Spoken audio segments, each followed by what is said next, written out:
जय हिंद साथियों। सामान्य हिंदी से एक और उपयोगी क्लास। टॉपिक रहेगा हिंदी की प्रमुख रचनाएं एवं पत्र पत्रिकाएं।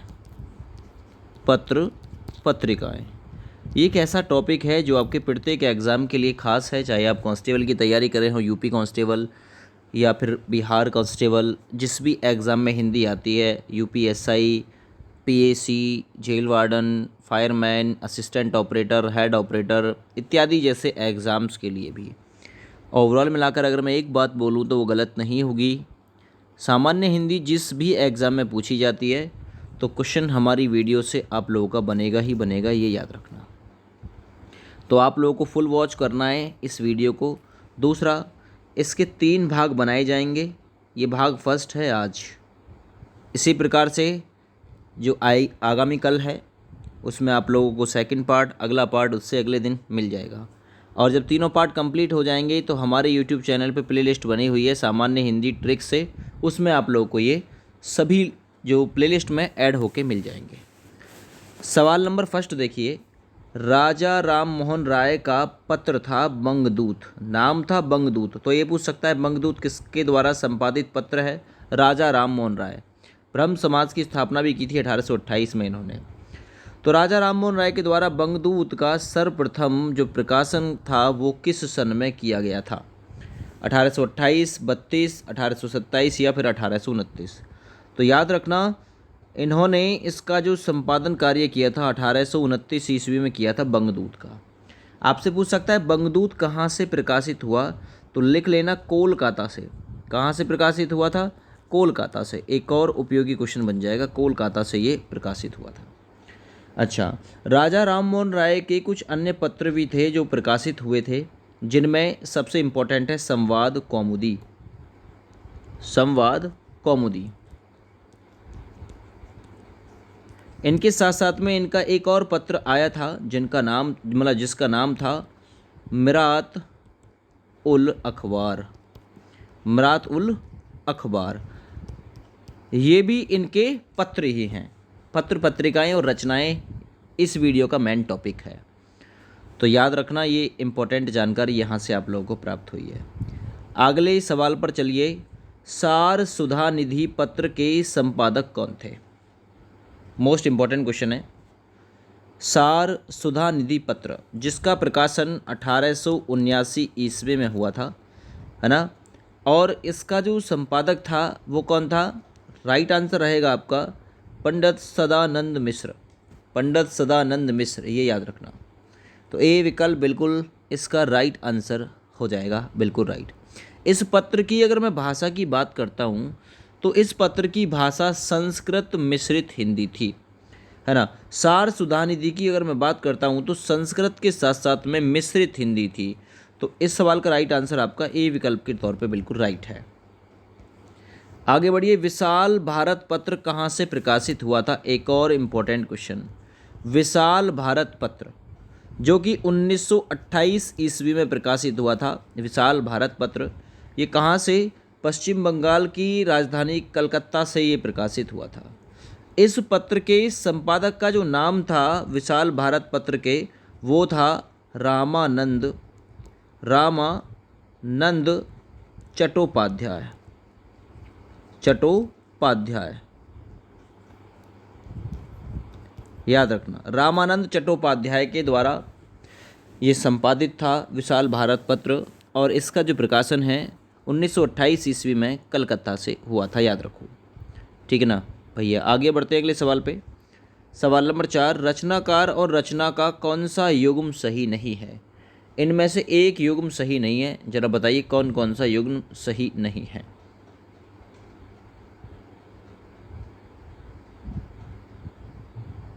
देखिए, यहाँ सबसे पहले तो ये गलत है। कुतुबन की रचना मिरागावत, गलत है ये। जबकि ये रचना यहाँ पे मृगावती होना चाहिए था, टाइपिंग में मिस्टेक है। क्या होना चाहिए था? मृगावती रचना होना चाहिए था, क्योंकि कुतुबन की तो मृगावती रचना है, मृगावत रचना नहीं है। तो एक तो ये गलती है इसमें। दूसरी गलती कोई और भी है क्या? हाँ, मंझन चित्रावली। जरा बताइए, जैसे कि तुलसीदास के द्वारा रचित है रामचरितमानस, जयसी के द्वारा पद्मावत है, बिल्कुल। मंझन के द्वारा क्या चित्रावली है? तो देखिए नहीं, मंझन के द्वारा जो चित्रावली है वो नहीं है। मंझन की रचना मधुमालती और उस्मान ने की थी, ठीक ना। मंझन की रचना मधुमालती और उस्मान की रचना चित्रावली है। तो याद रखना, मंझन है ना, मंझन की जो रचना है वो है मधुमालती, और ये जो चित्रावली रचना है ना, यहाँ पे ये जो चित्रावली दे रखा है, ये जो रचना है चित्रावली, ये उस्मान की है, उस्मान। तो इस सवाल में अगर आपने आंसर बी व डी किया है तो बिल्कुल सटीक आंसर है आपका, क्योंकि ये एग्ज़ाम में पूछा गया था। इस एग्ज़ाम में जहाँ इस क्वेश्चन का आंसर बी व डी करने वालों को आंसर जो है वो दिया गया था। कभी ऐसी दिक्कत आए तो आप लोग भी इस सवाल को अपनी आंखों के सामने देख सकते हैं। आगे बढ़िए, सवाल नंबर 5 पे, कछुआ धर्म और मारेसी मोही कुठाव किसकी रचना है? इंपॉर्टेंट है ये क्वेश्चन भी, तो सही आंसर जाएगा ये चंद्रधर शर्मा गुलेरी की रचना है। याद रखो, है ना, कछुआ धर्म और मारेसी मोही कुठाव, ये रचना चंद्रधर शर्मा गुलेरी की है। आगे बढ़ते, कामायनी के रचनाकार कौन है? कामायनी इंपॉर्टेंट है, यूपी पुलिस पूछ चुका है इस क्वेश्चन को। कामायनी के रचनाकार हैं जयशंकर प्रसाद जी। कौन है दोस्त? जयशंकर प्रसाद। कामायनी के साथ साथ इनकी और कौन कौन सी रचनाएं? तो आंसू आ जाएगी, आंसू, लहर आ जाएगी, झरना आ जाएगी, इन्हीं की रचना ये भी, ठीक ना। इसके साथ साथ में कानन कुसुम भी आ जाएगी, वो भी इन्हीं की रचना है। इनके जयशंकर प्रसाद जी के नाटक भी हैं, स्कंदगुप्त, चंद्रगुप्त, ध्रुव, स्वामिनी इत्यादि वगैरह। तो कामायनी के रचनाकार हैं जयशंकर प्रसाद जी। आगे बढ़िए, भोर का तारा एकांकी के लेखक कौन है? भोर का तारा शुक्र ग्रह को कहा जाता है, लेकिन यहाँ क्वेश्चन है रचना से कि भोर का तारा एकांकी के लेखक कौन है? तो देखिए, जगदीश चंद्र माथुर। जगदीश चंद्र माथुर ये भोर का तारा एकांकी के लेखक हैं, याद रखना। इनकी अन्य रचनाओं में कोणार्क, ओ मेरे सपने, शारदिया, 10 तस्वीरें, पहला राजा इत्यादि आता है। तो ये सही आंसर इस सवाल का जाएगा बी विकल्प में, बिल्कुल। आगे बढ़िए, निम्नलिखित में से कौन सी रचना तुलसीदास जी की नहीं है?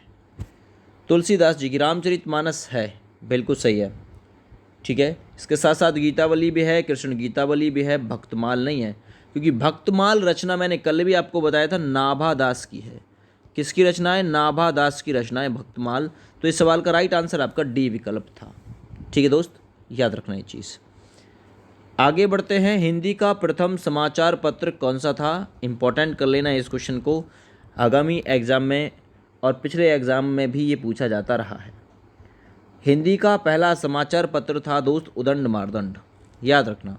उदंड मार्दंड हिंदी का पहला समाचार पत्र था, जिसे पंडित जुगल किशोर शुक्ल ने, है ना, पंडित जुगल किशोर शुक्ल, ठीक है ना, शुक्ल ने कहाँ से प्रकाशित किया था? कलकत्ता से, कलकत्ता से प्रकाशित किया था। कब किया था भाई? 1826 ईस्वी में, याद रखना। 1826 ईस्वी में उदंड मार्दंड को पंडित जुगल किशोर शुक्ल के द्वारा, है ना, ये समाचार पत्र प्रकाशित किया गया था, जिसका नाम था, ये हिंदी का पहला समाचार पत्र था उदंड मार्दंड। लिख लो, एक एक इम्पोर्टेंट है इसके बारे में जो दी गई जानकारी है। और इसका जो पहले प्रकाशन किया गया था, साप्ताहिक पत्र के रूप में प्रकाशित किया गया था इसे। भूलना मत, उदंड मार्दंड पंडित जुगल किशोर के द्वारा शुरू किया गया था, हिंदी का पहला समाचार पत्र था, और 1826 ईस्वी में कलकत्ता से इसे शुरू किया गया था। आगे बढ़िए, निम्नलिखित में से कौन सी रचना नागार्जुन की रचना नहीं है? नागार्जुन की रचना कौन सी नहीं है? तो देखिए, बाबा बटेश्वर नाथ है, रतिनाथ की चाची है, इमरतिया भी है, दादा कामरेड नहीं है। अब आप कहेंगे सर दादा कामरेड किसकी रचना है? कल भी मैंने बताया था, ये क्वेश्चन आया था पिछली वीडियो में भी। ये रचना यशपाल की है। किसकी रचना है दोस्त? दादा कामरेड यशपाल जी की रचना है, ठीक है। तो इसलिए सही आंसर है आपका डी विकल्प। आगे बढ़िए, इनमें से कौन सी रचना किशोरी लाल गोस्वामी द्वारा रचित है ना? कौन सी किशोरी लाल द्वारा रचित एक कहानी है, पूछी हुई है? प्लेग की चुड़ैल, पंडित और पंडिताइन, 11 वर्ष का समय, या फिर इंदुमती। इम्पोर्टेंट रचना है। इंदुमती रचना किशोरी लाल गोस्वामी जी की है, कहानी गोस्वामी जी की है, याद रखो। ये जो प्लेग की चुड़ैल है, इस कहानी के रचनाकार जो है मास्टर भगवान दास, भगवान दास हैं इसके रचनाकार, मास्टर भगवान दास। अगर मैं बात करता हूँ यहाँ 11 वर्ष के समय की, तो 11 वर्ष का जो समय है ये रामचंद्र शुक्ल की कहानी है, रामचंद्र शुक्ल की कहानी है, ये याद रखना। अच्छा, अगर बात यहाँ होगी पंडित और पंडिताइन की, तो इसके रचनाकार पंडित और पंडिताइन के वो हैं गिरिजा दत्त, गिरिजा दत्त वाजपेयी, वाजपेयी, ये इसके रचनाकार हैं, याद रखो।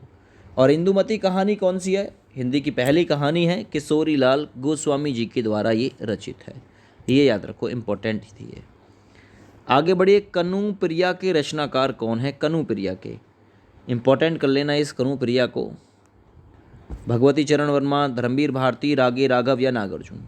तो कनुप्रिया के जो रचनाकार हैं वो हैं धर्मवीर भारती, बी विकल्प इसमें आप लोगों का बिल्कुल राइट आंसर के रूप में माना जाएगा, ठीक है ना। धर्मवीर भारती की कुछ और भी रचनाएं, सात गीत, वर्ष, देशांतर, ठंडा लोहा इत्यादि इन्हीं की रचनाएं, याद रखो। आगे बढ़ते हैं, प्रकाशन वर्ष की दृष्टि से डॉक्टर हरिवंश राय बच्चन की रचनाओं का सही अनुक्रम कौन सा है? प्रकाशन वर्ष की दृष्टि से देखिए, बात करता हूँ मैं सबसे पहले इनकी इम्पोर्टेंट रचनाएं। मधुशाला, मधुशाला का प्रकाशन वर्ष था 1935, याद रखना ये चीज़। अच्छा, मधुबाला आई थी 1936 में, तो पहले मधुशाला फिर मधुबाला, मधुशाला मधुबाला, फिर आई थी मधुकलश, मधुकलश रचना कब प्रकाशित हुई थी? 1937 में, याद रखो। फिर आई थी निशा निमंत्रण, ये आई थी 1938 में। एक एक रचना इंपॉर्टेंट है, लिख लेना चाहो तो कि कौन सी रचना कौन से सन में थी। मधुशाला, मधुबाला, मधुकलश, निशा निमंत्रण, ये हरिवंश राय बच्चन जी की रचनाएं। और मधुशाला कई बार पूछी जा चुकी है कि किसकी रचना है।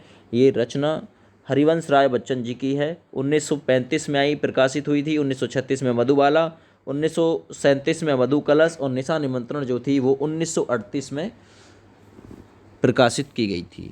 तो ये सही आंसर था इसका, ए विकल्प। आगे बढ़िए, तुलसीदास के रचनाकार कौन है? इंपॉर्टेंट ये रहेगा।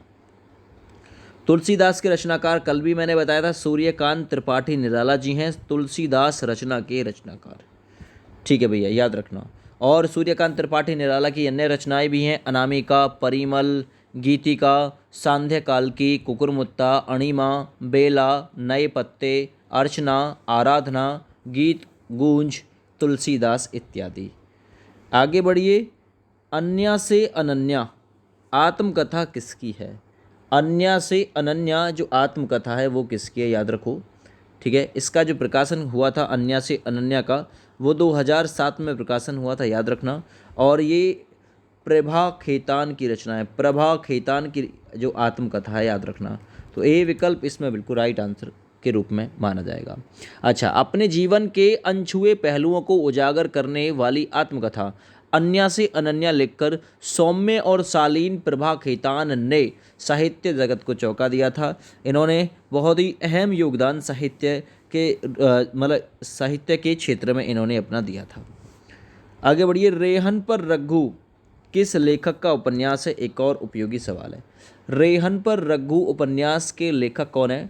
तो सही आंसर जाएगा काशीनाथ सिंह, काशीनाथ सिंह। अच्छा, ठीक ना, याद रखो। तो रेहन पर रघु उपन्यास के लेखक काशीनाथ सिंह हैं। इस उपन्यास को वर्ष 2011 में साहित्य अकादमी पुरस्कार से भी सम्मानित किया गया था, याद रखो। आगे बढ़ते हैं, बाल कवि की प्रसिद्ध रचना छत्र प्रकाश किस भाषा में लिखी गई है?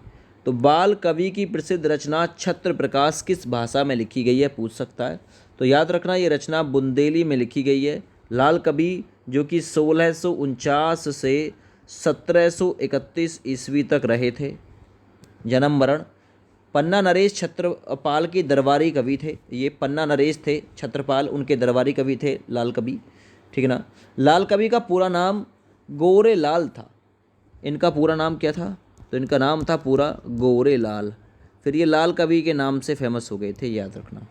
लाल कवि द्वारा बुंदेली भाषा में रचित छत्र प्रकाश में कुल 26 अध्याय शामिल थे, जिसमें पन्ना नरेश छत्रपाल के चरित्र का प्रमाणिक वर्णन भी प्राप्त होता है। तो याद रखना, लाल कवि की प्रसिद्ध रचना छत्र प्रकाश किस भाषा में है? बुंदेली में है। आगे बढ़िए, मैथिली शरण गुप्त की यशोधरा है। तो मैथिली शरण गुप्त के द्वारा पहले तो पूछ सकता है यशोधरा किसकी रचना है? मैथिली शरण गुप्त, ठीक ना। इनके साथ साथ और भी हैं इनकी रचनाएं, पंचवटी भी इन्हीं की रचना है, ठीक है, नहुस भी है इनकी रचना। चलो बहुत बढ़िया। तो मैथिली शरण गुप्त की जो यशोधरा है वो क्या है? तो याद रखना ये एक चंपू काव्य है। क्या है दोस्त? ये एक चंपू काव्य है, पूछ सकता है आप लोगों से। हिंदी में मैथिली शरण गुप्त की रचना यशोधरा को चंपू काव्य माना जाता है। इसमें गद्य तथा पद्य का मिश्रण मिलता है, इसलिए माना जाता है। आगे बढ़ते हैं। सुगृहिणी कहाँ से प्रकाशित हुई थी? पत्रिका। सुगृहिणी पत्रिका ये कहाँ से प्रकाशित हुई थी? रतलाम, शिवपुरी, जबलपुर या शहडोल? इंपॉर्टेंट क्वेश्चन है। तो याद रखना ये जो सुगृहिणी है ये प्रकाशित हुई थी रतलाम से। रतलाम कहाँ पे है? एमपी यानी कि मध्य प्रदेश में। अच्छा, ये हिंदी पत्रकारिता के इतिहास में महत्वपूर्ण स्थान रखती है। इसे 1888 ईस्वी में रतलाम से किसके द्वारा प्रकाशित किया गया था? हेमंत कुमारी चौधरी। किसके द्वारा? हेमंत कुमारी चौधरी के द्वारा इसे प्रकाशित किया गया था 1888 ईस्वी में रतलाम एमपी से सुगृहिणी पत्रिका को। ये याद रखो, इम्पोर्टेंट है। ये एक मासिक पत्रिका थी। आगे बढ़िए। मीडिया नव चिंतन कहाँ से प्रकाशित हुई थी? मीडिया नव चिंतन नाम की पत्रिका ये कहाँ से प्रकाशित हुई थी? भोपाल, शिवपुरी, नागौद या शहडोल? तो याद रखना एमपीएसआई एग्जाम में पूछा गया था। ये भोपाल से प्रकाशित हुई थी मीडिया नवचिंतन, है ना, याद रखो। और ये किसके द्वारा प्रकाशित है? ये माखन लाल चतुर्वेदी जी के द्वारा प्रकाशित है, याद रखना, ठीक है ना भैया। आगे बढ़ते हैं। गोदान किसके द्वारा लिखा गया है? यूपी पुलिस में 2 बार पूछ लिया गया था, 2 नहीं 3 बार पूछ लिया गया। देखो यूपी पुलिस का क्वेश्चन है, गोदान किसके द्वारा लिखा गया उपन्यास है, ठीक है भैया। तो गोदान जो है मुंशी प्रेमचंद जी के द्वारा लिखित उपन्यास है गोदान, ठीक है ना। इसके अन्य उपन्यास रंगभूमि, कर्मभूमि, निर्बला, सेवा सदन, प्रेमाशरण, कायाकल्प, गबन, मंगलसूत्र अधूरा उपन्यास है इनका मंगलसूत्र। धनपत राय मुंशी प्रेमचंद जी का नाम था, तो पूछ सकता है धनपत राय किसको कहते थे? मुंशी प्रेमचंद जी को ही कहते थे। ये क्वेश्चन इंपॉर्टेंट हो जाएगा। आगे बढ़िए। निम्न में से कौन सी दिनकर की रचना नहीं है? दिनकर जी की रचना इनमें से कौन सी नहीं है? उर्वशी है। उर्वशी को 1972 में ज्ञानपीठ पुरस्कार मिला था। कुरुक्षेत्र भी है, रश्मि रथी भी है, मृगनयनी नहीं है। मृगनयनी इनकी रचना नहीं है। मृगनयनी वृंदावन लाल वर्मा की रचना है। वृंदावन लाल वर्मा की रचना है मृगनयनी। तो ऑप्शन नंबर सी इसका सवाल का राइट आंसर है। आगे बढ़िए। चिंतामणि किसका निबंध संग्रह है? चिंतामणि बाल मुकुंद गुप्त, हजारी प्रसाद द्विवेदी, रामचंद्र शुक्ल या फिर श्याम सुंदर दास? जो चिंतामणि निबंध संग्रह है वो है रामचंद्र शुक्ल का। इस चिंतामणि के 3 भाग हैं। कितने भाग हैं? 3 भाग। आगे बढ़िए। झूठा सच का लेखक कौन है? सवाल नंबर 24। झूठा सच का लेखक कौन है? यशपाल, कबीर, विष्णु प्रभाकर या फिर मैथिली शरण गुप्त? झूठा सच के लेखक, तो देखिए झूठा सच के लेखक का नाम है यशपाल, ठीक है ना। इनकी अन्य प्रमुख कृतियाँ दिव्या, देशद्रोही, दादा कामरेड, अमिता, मनुष्य के रूप, तेरी मेरी उसकी बात इत्यादि हैं। तो झूठा सच के लेखक यशपाल। आगे बढ़ो। इनमें से कौन सी पत्रिका महात्मा गांधी अंतर्राष्ट्रीय हिंदी विश्वविद्यालय द्वारा प्रकाशित है? कौन सी पत्रिका है?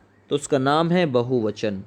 बहुवचन पत्रिका महात्मा गांधी अंतर्राष्ट्रीय हिंदी विश्वविद्यालय के द्वारा प्रकाशित है, याद रखना। ये सही आंसर जाएगा इसका बी विकल्प। और जिसका प्रकाशन जो किया गया था, इसका प्रकाशन 1999 ईस्वी में किया गया था, याद रखो, ठीक है भैया। चलो आगे बढ़ते हैं अगले सवाल पे। साप्ताहिक पत्र प्रताप के संपादक का नाम क्या है? प्रताप के संपादक का नाम क्या है ना? सारे ऑप्शंस पढ़ो फिर आप लोग बताना, ठीक है। साप्ताहिक पत्रिका, तो देखिए सही आंसर है साप्ताहिक पत्रिका प्रताप को 1913 ईस्वी में 1913 ईस्वी में गणेश शंकर विद्यार्थी के द्वारा, है ना, इस पत्रिका का प्रकाशन किया गया था, ये याद रखो। इस समाचार पत्र का मूल उद्देश्य राष्ट्रीय चेतना एवं भाषा नीति का प्रचार प्रसार करना था। यह पत्रिका उग्र एवं क्रांतिकारी विचारधारा से उत्प्रोत थी, ये याद रखो। तो सही आंसर है आपका सी विकल्प। आगे लिखो अगले नंबर सवाल पे, ठीकरे की मंगनी उपन्यास किसने लिखा है? ठीकरे की मंगनी, मृदुला गर्ग, नासिरा शर्मा, सुधा अरोड़ा या फिर सूर्यबाला। तो ठीकरे की मंगनी उपन्यास के लेखक का नाम है, वो है नासिरा शर्मा। नासिरा शर्मा सही आंसर है। इसके और भी उपन्यास हैं, 7 नदियाँ एक समंदर, है ना, जिंदा मुहावरे, कुछ योजना इत्यादि भी इनकी रचनाओं में समाहित होता है। आगे, सेवा सदन किसकी रचना है? एक और इम्पोर्टेंट क्वेश्चन। सेवा सदन एक उपन्यास है, किसका उपन्यास है दोस्त? मुंशी प्रेमचंद का, इसलिए सही आंसर है सी विकल्प। आगे बढ़िए सवाल नंबर 29, प्रेम सागर किसकी रचना है? प्रेम के सागर में आदमी को मैंने कल भी बताया था, लल्लू की स्थिति बताई थी। प्रेम के सागर में डूब जाएगा तो आदमी लल्लू बनेगा, सही आंसर है सी विकल्प, ठीक है ना भैया। ये मैंने कल आप लोगों को इसमें बताया था। इसमें ब्रज भाषा का प्रभाव तथा शैली आख्यानक देखने को मिलती है। आगे, निम्नलिखित में से किसने प्रसिद्ध पत्रिका आलोचना का संपादन कार्य नहीं किया? आलोचना के संपादन कार्य में हिस्सा किसने नहीं लिया था? नामवर सिंह, ठीक है ना, धर्मवीर भारती, शिवदान सिंह, उपयुक्त सभी ने आलोचना पत्रिका का संपादन कार्य किया था। डी विकल्प बिल्कुल राइट आंसर के तौर पे माना जाएगा। वर्ष 1951 में बात है, वर्ष 1951 की, राजकमल प्रकाशन के तत्कालीन निर्देशक ओम प्रकाश ने आलोचना पत्रिका के प्रकाशन का निर्णय लेते हुए इसके संपादन का दायित्व उस समय के प्रखर आलोचक डॉक्टर शिवदान सिंह चौहान को सौंपा था। अक्टूबर 1951 में बात थी, इसका पहला अंक प्रकाशित हुआ था। यह एक त्रैमासिक पत्रिका थी, 3 महीने में एक बार आती थी। शिवदान जी ने अपने कुशल संपादन में आलोचना पत्रिका के 5 अंक निकाले। बाद में इलाहाबाद के 4 लेखकों जैसे कि धर्मवीर भारती हुए, रघुविजय देव हुए, नारायण सिंह शाही, ब्रजेश्वर वर्मा, है ना, अन्य को भी इनके कार्य मतलब संपादन का कार्यभार जो है वो सौंपा था। इन लोगों ने अप्रैल 1953 से अप्रैल 1956 तक अंक 7 से 17 तक इसका संपादन कार्य किया था। चलिए आगे बढ़ते हैं अगले सवाल पे। सवाल नंबर 31, निम्न में से किस पत्रिका से संबंधित साहित्यकार नहीं है? जरा बताइए, निम्न में से किस पत्रिका से संबंधित साहित्यकार नहीं है? तो देखिए, दस्तावेज रामचंद्र तिवारी, देखिए नया ज्ञानोदय रविंद्र कालिया की है, पहल ज्ञान रंजन की है पत्रिका, तद्भव अखिलेश की है, लेकिन दस्तावेज रामचंद्र तिवारी की नहीं है। ये शिव प्रसाद तिवारी जी की है। किसकी? विश्वनाथ शिव प्रसाद तिवारी जी की है ये। अच्छा, इसका जो प्रकाशन हुआ था 1978 में गोरखपुर से हुआ था, 1978 में गोरखपुर से हुआ था, ठीक है ना। यह रचना आलोचना की पत्रिका है, ठीक है, याद रखना। ये त्रैमासिक पत्रिका है। दस्तावेज रामचंद्र तिवारी जी की नहीं है, विश्वनाथ प्रसाद तिवारी जी की है। आगे बढ़ते हैं। हरी घास पर क्षण भर किस कवि का काव्य संग्रह है?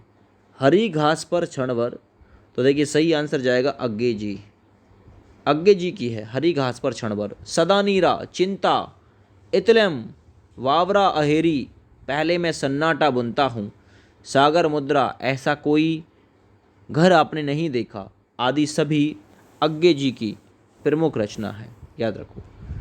आगे बढ़ते हैं। आचरण की सभ्यता, इस निबंध के लेखक का नाम क्या है? आचरण की सभ्यता, तो आचरण की जो सभ्यता लिखा गया है सरदार पूर्ण सिंह के द्वारा लिखा गया है। बी विकल्प बिल्कुल इसमें राइट है। नेक्स्ट देखिए, कामायनी महाकाव्य के रचनाकार, और एग्जाम देख लो किस किस एग्जाम में पूछा गया है, बहुत बार ये रिपीट हुआ। कामायनी के रचनाकार कौन है? जयशंकर प्रसाद जी, जयशंकर प्रसाद जी। आगे बढ़ो। गुनाहों का देवता, ये किसके द्वारा रचित है? गुनाहों का देवता, तो गुनाहों के देवता के लेखक हैं धर्मवीर भारती। इनकी प्रमुख रचनाओं में ठंडा लोहा, कनूप्रिया, सात गीत वर्ष। कहानियों में बात करें तो मुर्दों का गांव, स्वर्ग और पृथ्वी, चांद और टूटे हुए लोग, है ना, ये सभी आते हैं इनमें। अच्छा, इनके उपन्यास में सूरज का सातवां घोड़ा आता है, 11 सपनों का देश आता है, ठीक ना।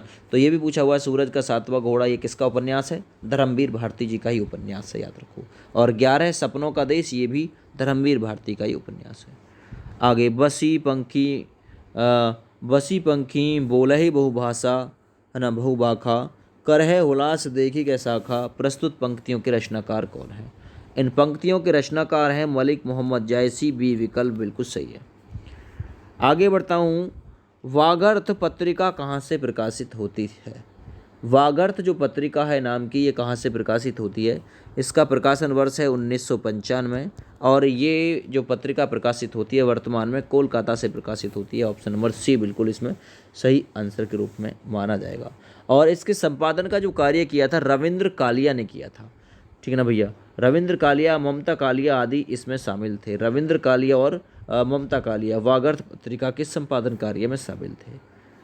भारतीय भाषा परिषद कलकत्ता द्वारा प्रकाशित पत्रिका कौन सी है? अभी आप लोगों ने पढ़ा है वागर्थ पत्रिका, ये भारतीय भाषा परिषद कलकत्ता के द्वारा प्रकाशित पत्रिका है, जिसका जो प्रकाशन कार्य किया था, संपादन कार्य रविंद्र कालिया और ममता कालिया ने किया था। 1995 में ये शुरू हुई थी कलकत्ता से। मधुशाला, मधुबाला आपको मैंने याद कराई थी। मधुशाला के लेखक कौन है? मधुशाला के लेखक है हरिवंश राय बच्चन जी, याद रखो, मधुशाला के लेखक। आगे चंद्रकांता उपन्यास के लेखक का नाम क्या है? ये भी क्वेश्चन इंपॉर्टेंट है, पूछा जा चुका है, चंद्रकांता, ठीक ना। चलिए, तो सही आंसर है इस उपन्यास के लेखक हैं देवकी नंदन खत्री। विकल्प यहाँ पे डी राइट है, याद रखो। इन्होंने चंद्रकांता सत्ती की रचना की है जो 6 खंड और 24 भाग में डिवाइड है। एक चंद्रकांता सत्ती भी रचना है इनकी, संती भी रचना है, चंद्रकांता सत्ती भी रचना है इनकी। एक तो चंद्रकांता, एक चंद्रकांता सत्ती भी है। आगे, मिलजुल मन किसकी रचना है? 41 नंबर क्वेश्चन है, मिलजुल मन। तो ये आप लोग याद रखना, मृदुल्ला गर्ग की है ये मिलजुल मन। आगे बढ़िए, मृगावती किसकी रचना है? मृगावती किसकी रचना है? सवाल नंबर है 42। तो सही आंसर है ये है आपका कुतुबन की रचना, मृगावती, याद रखो, है ना, मृगावती। और इसकी रचना मृगावती 1503 ईस्वी में प्रकाशित हुई थी। आगे, निष्कवच उपन्यास किसके द्वारा लिखा गया है? निष्कवच उपन्यास, तो याद रखना ये राजजी या राजी सेठ के द्वारा रचित है, याद रखो। आगे बढ़ते हैं। कचहरियों में हिंदी प्रदेश आंदोलन का मुख्य पात्र किसको कहा जाता है? कचहरी, कचहरी का मतलब कोर्ट कचहरी, ठीक ना। तो कचहरियों में हिंदी प्रदेश या प्रवेश का आंदोलन का मुख्य पत्र किस पत्र को कहा जाता है? तो वो पत्र है इनमें से कोई नहीं, ठीक ना। उस पत्र का नाम है भारत मित्र, अपने समय का सबसे प्रभावशाली मुख्य पत्र था। तो उस पत्र का नाम लिख लेना, भारत पत्र, जो कि कचहरी यानी कोर्ट कचहरी में हिंदी प्रवेश आंदोलन का मुख्य पत्र है। निम्नलिखित में से कौन सा निबंध हजारी प्रसाद द्विवेदी जी का नहीं है? हजारी प्रसाद द्विवेदी ने कौन सा नहीं लिखा? कुटज लिखा है, अशोक के फूल, विचार प्रभा, व्रत और विकास नहीं लिखा, ये है ना। व्रत और विकास हजारी प्रसाद द्विवेदी जी का नहीं है, ठीक है। बाद बाकी सभी रचनाएं हजारी प्रसाद द्विवेदी जी की हैं। निम्नलिखित में से एक कथन असत्य है, उस कथन का पहचान करिए कि कौन सा इसमें से असत्य है ना। तो देखिए, ये असत्य है, मोहन राकेश कादम्बनी के संस्थापक थे, है ना। तो ये इसमें से अलग है। जो कादम्बनी के संस्थापक थे वो थे विष्णु प्रभाकर। कौन थे दोस्त? विष्णु नागर, है ना, विष्णु प्रभाकर ये कादम्बनी के संपादक थे। तो ये और सब सही है, एक असत्य है, ये डी वाला। महादेवी वर्मा को ज्ञानपीठ पुरस्कार किस कृति पर मिला था? इंपॉर्टेंट क्वेश्चन, यूपी पुलिस 2018 ने पूछा था। और उनकी कृति थी जिसे 1982 में इस पुरस्कार से सम्मानित किया गया था। यामा के लिए मिला था, यामा ज्ञानपीठ पुरस्कार प्राप्त हुआ था 1982 में यामा को, याद रखो। आगे बढ़िए, परमाल रासु किसके द्वारा रचित है, ये भी क्वेश्चन इंपॉर्टेंट है। परमाल रासु का रचनाकार कौन है, जगनिक। जग कर माल का जो रक्षा है वो किया जा सकता है, जग में माल के लिए रासा, तो परमाल रासु जगनिक की कृति है। ये एक आला खंड है जिसमें आपको आला और उदल महोबा के वीर की कथा देखने को मिलेगी। पत्रिका और संपादन की दृष्टि से एक युग्म अशुद्ध है, कौन सा अशुद्ध है, 49 नंबर सवाल। धर्मयुग धर्मवीर भारती, ठीक है भाई। हंस राजेंद्र यादव की, बिल्कुल सही है। तद्भव अखिलेश की। नया प्रतीक अमृतलाल नागर की पत्रिका, तो ये गलत है। नया प्रतीक पत्रिका का संपादन जो कार्य किया था अमृतलाल नागर ने ना करके वो अज्ञे जी ने किया था। किसने किया था, अज्ञे जी ने, याद रखो। आगे बढ़ते हैं, कितनी नावों में कितनी बार रचना को किस पुरस्कार से सम्मानित किया गया था, सवाल नंबर रहेगा 50। तो इसे ज्ञानपीठ पुरस्कार से सम्मानित किया गया था, कितनी नावों में कितनी बार, ठीक है। और ये किसकी रचना है, कितनी नावों में कितनी बार, ये अज्ञे जी की रचना है, अज्ञे जी की। और इस रचना के लिए 1978 में, है ना, 1978 में इसे ज्ञानपीठ पुरस्कार से नवाजा गया था, याद रखो। निम्नलिखित पत्रिकाओं में से एक का प्रकाशन स्थल असत्य है, तो वो बताइए कौन सा। कथानक क्रम लखनऊ, ये ठीक है। हंस नई दिल्ली से प्रकाशित, तो ये भी ठीक है। वागर्थ कोलकाता से, ये भी ठीक है। नया ज्ञानोदय मुंबई से, ये नया ज्ञानोदय मुंबई से प्रकाशित नहीं हुई थी, है ना। नया ज्ञानोदय पत्रिका का प्रकाशन भी नई दिल्ली से ही हुआ था। कहाँ से हुआ था, नई दिल्ली से ही हुआ था। इसका जो आरंभ हुआ था 1949 से, है ना, फरवरी में 1949 से 1970 तक ज्ञानोदय नाम से ही होता रहा। वर्ष 2003 से इसका पुनः प्रकाशन नया ज्ञानोदय नाम से ही आरंभ हुआ। आगे, दुल्हिन गाव है मंगलचार, हमारे घर आए राजा राम भरतार, ये पंक्तियाँ किसकी हैं, तुलसीदास, कबीरदास, सूरदास या फिर रैदास, है ना। तो ये पंक्तियां हैं कबीरदास की। दुल्हन गावे मंगलचार, हमारे घर आए राम भरतार, तो बी विकल्प बिल्कुल इस सवाल का राइट ऑप्शन है, ठीक है। अच्छा, जो कबीरदास थे वो किस शाखा से संबंधित थे, निर्गुण भक्ति शाखा से संबंधित थे। सदुकड़ी भाषा थी। नीरू नीमा जुलाहा दंपति ने पालन पोषण किया था। कमाल कमाली पुत्र और पुत्रियाँ थी। निम्नलिखित में से एक पत्रिका में संप्रति कहानी प्रकाशित नहीं होती, कौन सी है संप्रति कहानी प्रकाशित नहीं होती, तो वो है India today. India today, India today का हिंदी में प्रकाशन 5 नवंबर 1986। तो आपसे पूछ सकता है कि इसका प्रकाशन वर्ष कौन सा है, 1986 इंडिया टुडे का 5 नवंबर की बात है। यह मासिक पत्रिका है जो दिल्ली से प्रकाशित होती है। इस पत्रिका में देश विदेश की घटनाएं तथा ज्वलंत सामयिक मुद्दे प्रकाशित होते हैं। इस पत्रिका में संप्रति कहानी प्रकाशित नहीं होती है। आगे, बीजक किसकी रचनाओं का संग्रह है। बीजक के 3 भाग हैं, साकी, सबद, रमैनी, और ये बीजक रचनाओं का संग्रह है कबीरदास का। तो ऑप्शन यहाँ आपका ए बिल्कुल राइट आंसर के रूप में माना जाएगा, ठीक है। तुलसीदास की प्रमुख रचनाओं में पद्मावत, तो ये तो भाई मलिक मोहम्मद जायसी की हो गई, ठीक है ना। तुलसीदास की रामचरितमानस, गीतावली, दोहावली आदि है। पद्मावत मलिक मोहम्मद जायसी की रचना है। उत्तर प्रदेश पुलिस कांस्टेबल परीक्षा में पूछा गया था कि भाई बीजक किसकी रचनाओं का संग्रह है। आगे, प्रजा हितैषी नामक पत्र के संपादक कौन थे। प्रजा हितैषी के नाम से किसने पत्र का संपादन किया था, तो वो थे राजा लक्ष्मण सेन। ये भी इंपॉर्टेंट क्वेश्चन है। अच्छा, राजा लक्ष्मण सेन ने 1855 ईस्वी में आगरा से, कहाँ से भाई, आगरा से प्रजा हितैषी नामक पत्रिका जो थी वो निकाली थी, ये याद रखो, ठीक है ना। अच्छा, तथा 1863 में लोकमित्र नाम से भी पत्र निकाला था। आपसे पूछे लोकमित्र किसने निकाला, लोकमित्र तो ये भी राजा लक्ष्मण सिंह ने निकाला था। कब निकाला था, 1863 में। और 1855 में निकाला था प्रजा हितैषी आगरा से, राजा लक्ष्मण सेन ने। राजा लक्ष्मण सिंह द्वारा संपादित पत्र का नाम क्या है, तो अभी बता के निपटाऊँ, प्रजा हितैषी। ऑप्शन नंबर ए बिल्कुल राइट है। आगे बढ़िए, बनारस अखबार का प्रकाशन कब शुरू हुआ, एक और इम्पोर्टेंट क्वेश्चन, 57 नंबर सवाल।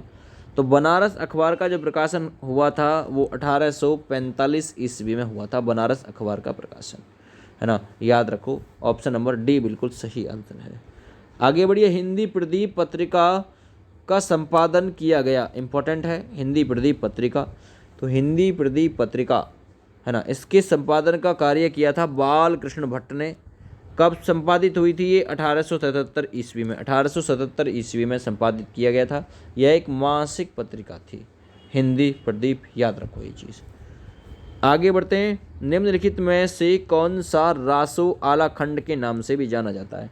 अभी बताया था थोड़े समय पहले, माल के ऊपर रासा जगनिक का था, जगनिक का परमाल रासो, जिसे आला खंड के नाम से भी जानते हैं, जिसमें महुआ के वीर आला और ऊदल की कथा का वर्णन भी मिलेगा। हिंदी समाचार पत्र बंगदूत प्रकाशित हुआ था। बंगदूत प्रकाशित हुआ था भाई, कब? तो बंगदूत जो प्रकाशित हुआ था 1829 ईस्वी में प्रकाशित हुआ था। बी विकल्प बिल्कुल इस सवाल का राइट आंसर के रूप में माना जाएगा। तो ये आज का पहला पार्ट कंप्लीट हो गया, जिसमें 60 सवाल आपको कवर करा दिए। इंपॉर्टेंट है, एक एक क्वेश्चन ध्यान से देखा होगा। तो चलिए फिलहाल जय हिंद, वंदे मातरम।